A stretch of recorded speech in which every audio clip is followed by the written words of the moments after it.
Hi folks, welcome to today's Coffee with John. It's a Greek day actually outside, and I'm home because we had a house inspection just done, and that's why our room's so nice and tidy. Reminds me of being in camp when you get dorm inspections.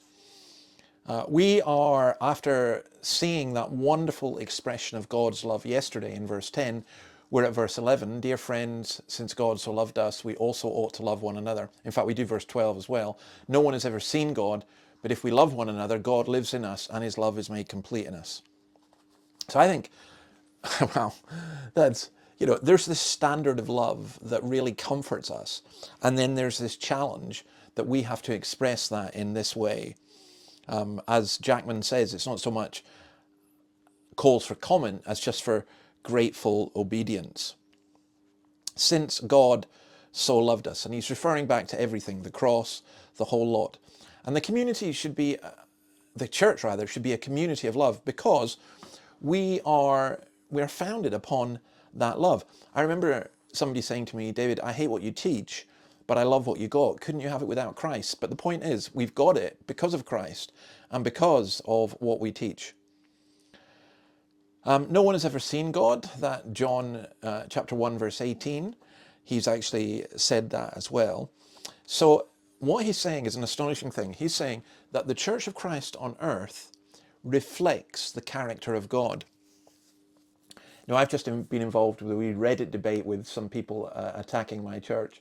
Well, God's church, I hope, in Scottskirk, because I made a comment about Beaumont Street, the street we're on or we're near, which has been having a lot of social troubles. And of course, people immediately weigh in, oh, the church is this, the church is that. And it's funny, they say things like, Jesus taught this, but the church.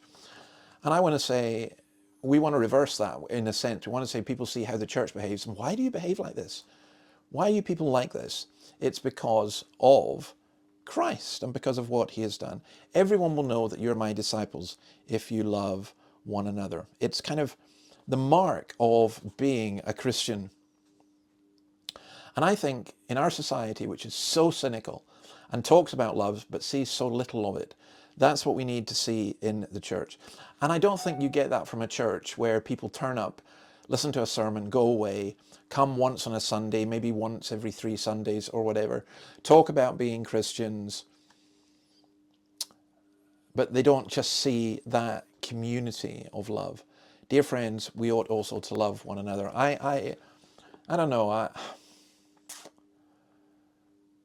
find that there are 2 ways this works for me as a preacher.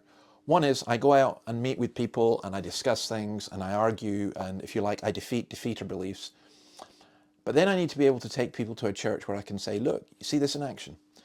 And then the other way this works is people do see the church in action. They do see how Christians behave, and they come with questions. Why are you people like this?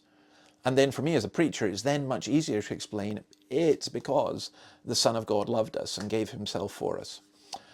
So there's a challenge for those of us who are believers that we need to live out this love of God, because as someone once said, the only Bible that many people will read is you. God bless you. See you tomorrow. Bye.